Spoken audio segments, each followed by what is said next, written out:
Hello, everybody. So, today we'll talk about the first chapter of the class 10 history textbook, that is the rise of nationalism in Europe. So, Frederick Sorrio's vision. In 1848, Frederick Sorio, who was a French artist, so French artist Frederick Sorio, he made 4 prints showing his vision of a world where nations were democratic as well as social republic. So he made 4 prints in 1848, which showed his vision of a world where nations were democratic and social republics. And his first print shows people from Europe and America, People from Europe and America, they were men and women of all classes, and they were marching together to pay respect, to pay homage to the Statue of Liberty. They try to pay homage to the Statue of Liberty. Now, the Liberty statue holds 2 symbols, that is, the torch of enlightenment and also the Charter of the Rights of Men in the other. So, the Statue of Liberty has the torch of enlightenment in one hand and the Charter of the Rights of Men in the other. And the broken pieces of old absolutist symbols like King's Crown that we can see in the picture lie on the ground. Now, Sorio imagined a world where each group of people forms a separate nation, shown through their flags and traditional clothes. Now, leading the people, as you can see in the picture given in the first page of the chapter, figure 1, that the people who are leading the parade are the people from the United States and Switzerland, which were already nation states by that time, And France carrying its tricolor. So France is carrying its tricolor, is approaching the Statue of Liberty. Behind France are the people of Germany. Just behind France, we have the people of Germany, and they were carrying the black, red, and gold flag. As you can see from the picture, the black, red, and gold flag is the flag of Germany, and they were just behind France. And at that time, Germany was not united yet, but people had a hope to form a united nation state. Now, following Germany are other nations like Austria, Poland, Hungary. We have Austria, Poland, Hungary, Russia, and others. In the sky above, angels and saints, they are shown, and the angels and saints symbolizes unity among all nations. Now, this idea relates to the rise of nationalism in the 19th century Europe, which transformed political systems. Now, nations started to replace old multi-ethnic empires, and in a nation state, not just the rulers, but the people also have a shared identity and common history.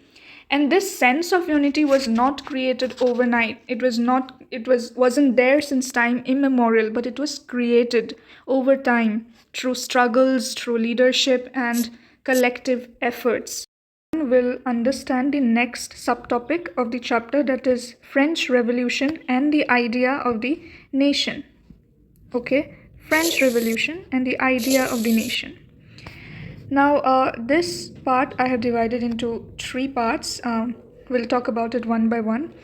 So, the first clear idea of nationalism started with the French Revolution in 1789. So, when did the French Revolution happen? In 1789, and that was the time when the idea of nationalism was first started.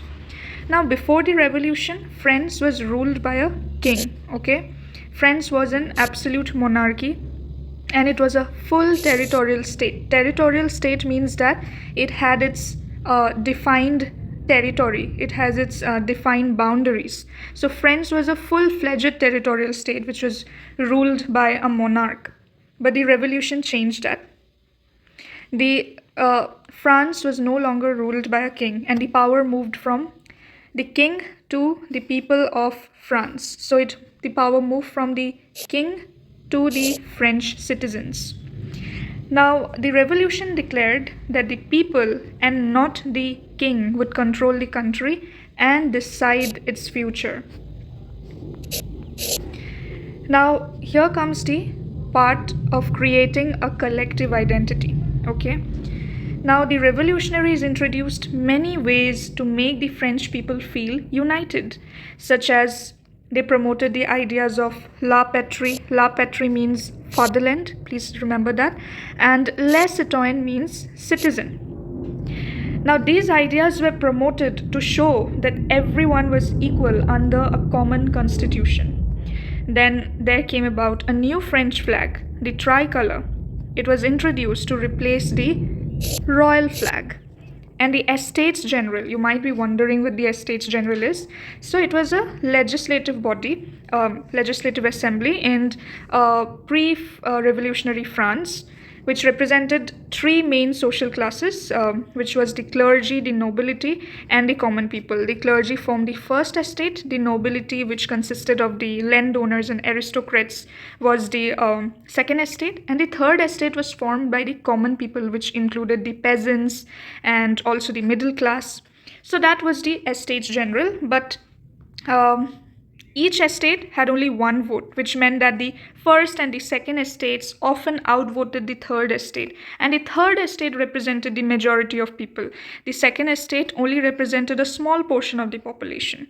So you can see that this system was very unfair, which led to many tensions and demands for more equal representation in the coming times. So that was about the Estates General, and the Estates General was renamed the National Assembly. Okay, it was renamed the National Assembly, and also it was now elected by active citizens. Then new hymns were composed, new national songs were created, and ones who died for the nation, the martyrs, they were respected, they were honored. The martyrs were honored. The people who died for the nation were honored. Then the government became centralized. So now we have a centralized administration in France, meaning one administration for all of France. And they made laws that applied to everybody equally. You can see uniform laws here. Now they also got rid of internal taxes. They abolished internal customs duties, and they created a uniform system of weights and measures. Then the French language became the national language, and the regional and local dialects were discouraged. Next is spreading nationalism abroad. How was nationalism spread abroad? The revolutionaries believed that it was France's duty to help other European nations become free from oppressive rulers. And when people in France heard about the French Revolution, it kind of inspired them. It inspired the educated citizens to form clubs such as Jacobin clubs to support these ideas. Okay. Now, these clubs helped prepare the way for the French armies, which in turn spread the idea of nationalism as they moved into countries like Holland, Belgium, Switzerland, and much of Italy in the 1790s. And through their wars, the French armies brought the concept of nationalism to these places. Now, Napoleon Bonaparte, after coming to power, he introduced many reforms that were first made in France. He introduced various reforms, okay, which were first introduced in France to the areas he conquered. Now, although he ended democracy by becoming a monarch, he still applied important revolutionary ideas to make the administration more fair, to make the administration more efficient. And one of his most famous reforms was the Napoleonic Code of 1804. So this is the Napoleonic Code of 1804. Now this law removed privileges based on birth. It also ensured equality before the law, and it also protected property rights. Now these laws were applied in countries like the Dutch Republic, then Switzerland, Italy, and Germany. Napoleon made several important changes, okay? He abolished feudal system. Peasants, it means that peasants no longer had to pay dues to landlords. Okay. And serfdom, a system where peasants were tied to land, was ended. So the feudal system was completely abolished. Then he also simplified administrative divisions. He made the administrative system more straightforward, and he removed the old complicated divisions. He also removed guild restrictions. In towns, he removed restrictions placed by trade guilds. Trade guilds were old association of craftsmen, so that people could freely work and trade. He removed restrictions placed by trade guilds. He also improved infrastructure, roads, transport, communication. Those were made better, those were improved. And he also brought about unified laws, weights and measures. He introduced uniform laws, standard weights and measures, and a common currency, making trade easier between different regions. So he simplified many of the things. Now, at first, many people in places like Holland, Switzerland, Brussels, and Milan, Switzerland, Holland, Brussels, and Milan, they saw the French as bringing freedom and welcomed Napoleon's reforms. However, this positive feeling did not last very long. Local people soon became unhappy because high taxes. People had to pay more taxes. Then there was also censorship, free speech and press were limited. Then there was forced conscription. Many were forced to join the French army to fight Napoleon's wars across Europe. And the benefits of administrative reforms were outweighed by these hardships, turning enthusiasm into resentment. Now we'll move on to the next subtopic, that is the making of nationalism in Europe. So, in mid 18th century Europe, there were no nation states like we know today, example Germany or Italy. Instead, Europe was made up of various kingdoms, duchies, and territories, each ruled independently. For example, Germany, Italy, and Switzerland, they were divided into many smaller regions, and they had their own individual rulers. So the people in these regions did not share a sense of being one nation. They were not united. They spoke different languages and they belonged to different ethnic groups. So one example that is given in the textbook is the Habsburg Empire, which controlled many different regions like Austria, Hungary, Lombardy, Venetia. And in these areas, people spoke German, Italian, then Magyar, Polish, and many other languages depending on their location. So, this diversity made it hard to unite politically, and the only thing holding these different people together was their loyalty to the emperor. Now, how did nationalism and the nation state emerged? So, we'll move on to the next topic, that is the aristocracy and the new middle class. So, in the past, there was a landed aristocracy. Landed aristocracy, as in rich landowners, that dominated Europe both socially and politically. The aristocracy shared a common lifestyle regardless of where they lived, and they spoke French. And they owned large estates, and they were often connected through marriage.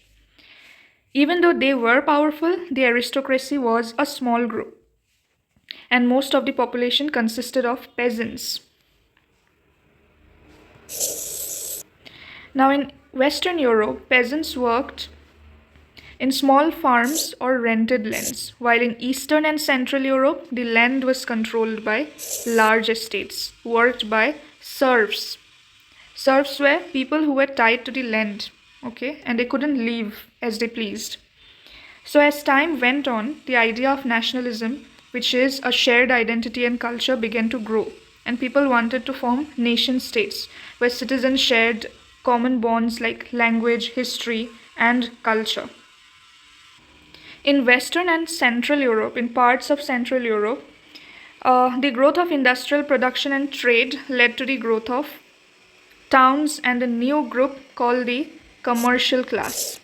So there was the growth of towns and commercial class, and these people produced goods for the market and earned their living through trade and business. And industrialization, which is the process of setting up factories and increasing production, started in England in the 18th second half of the 18th century.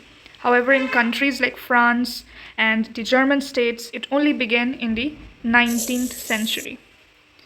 So as industries grew, new social groups emerged, such as the working class. Working class were the people who worked in factories, and there was also the emergence of middle class, which made up of industrialists, businessmen, and professionals. And it was among the educated middle class, especially those with liberal ideas. So educated middle class with liberal ideas.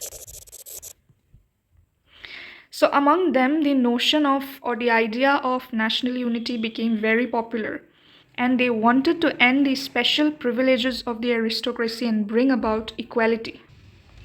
Now let's come to subtopic 2.2, that is, what did liberal nationalism stand for? So liberalism. In the early 19th century, ideas of national unity were closely linked or associated with liberalism. The word liberalism comes from the Latin word liber, which means free.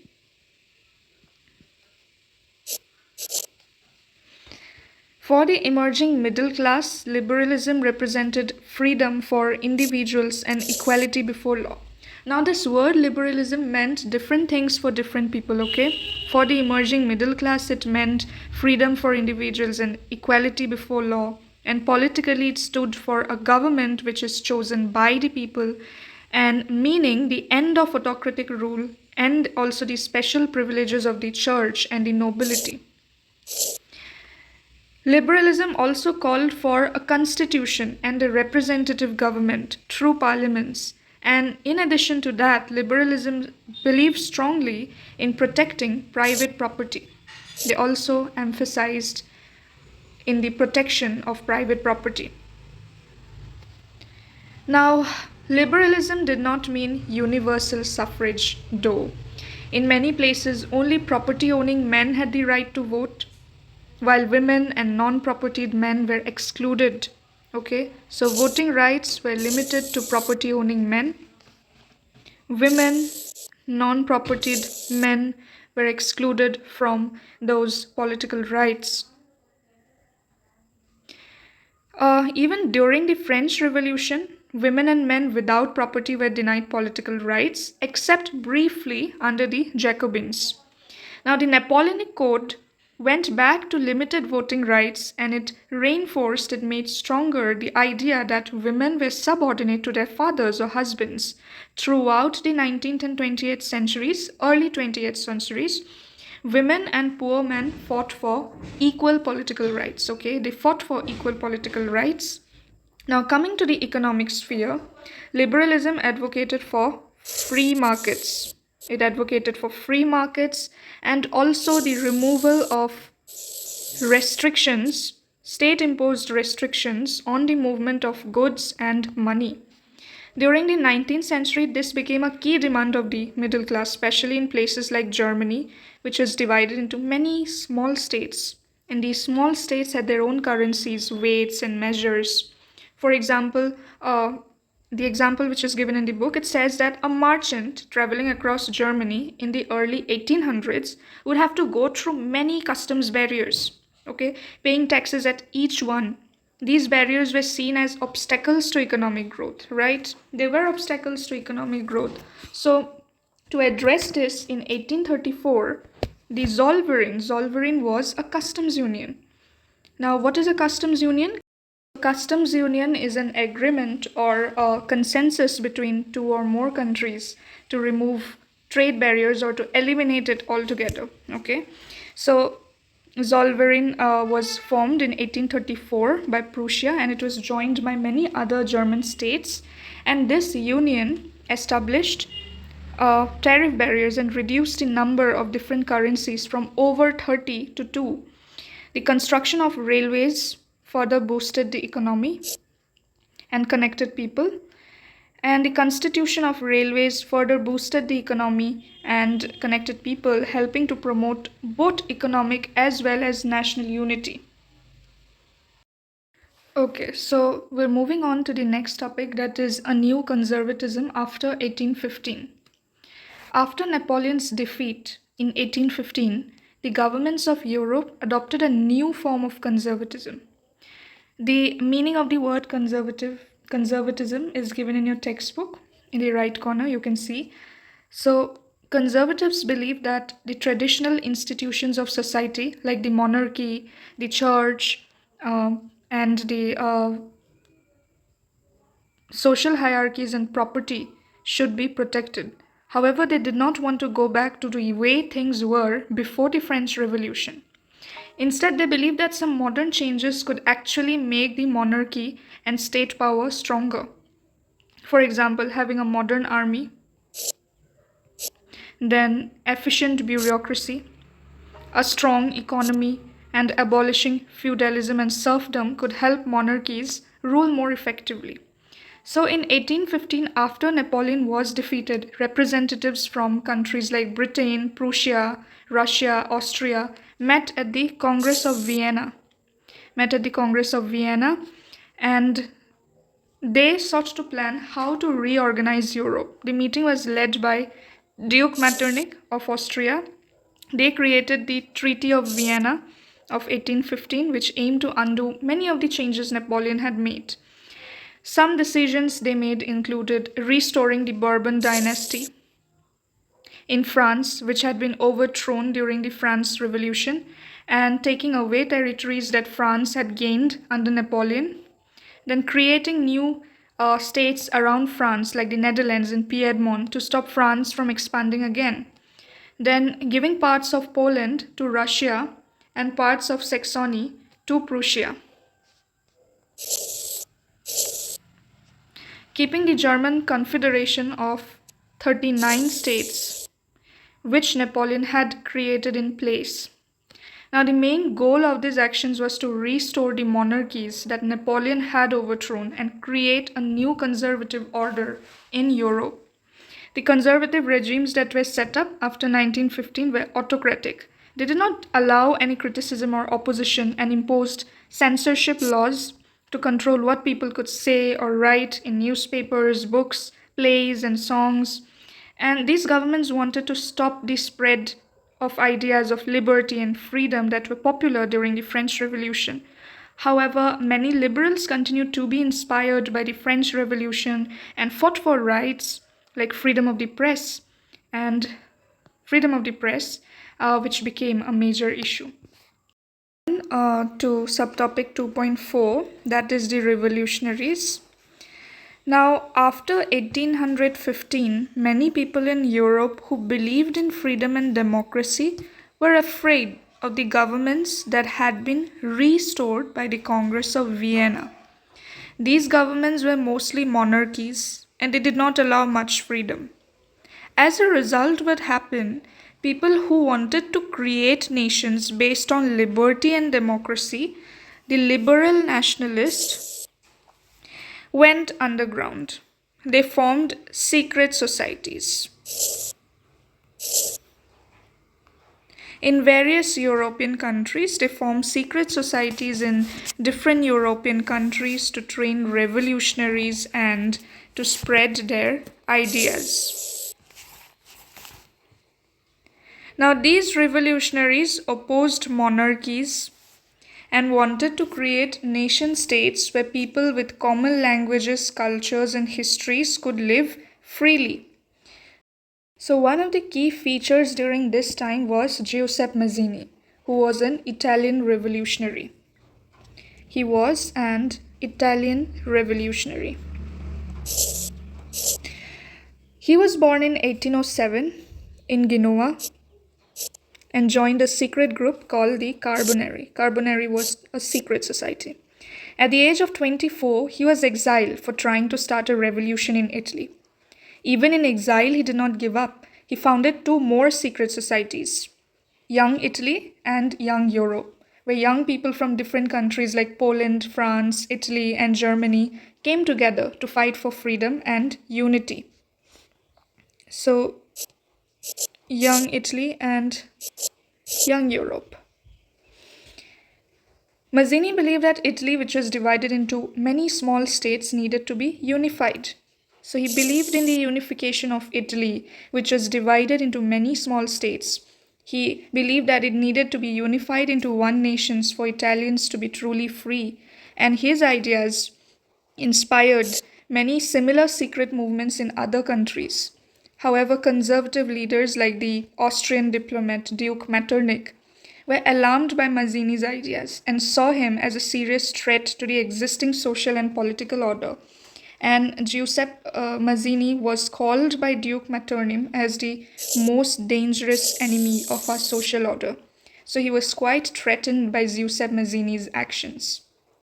Stop here in this video, and in the next video we'll talk about the next part of the chapter, that is the age of revolutions. So thank you so much for watching.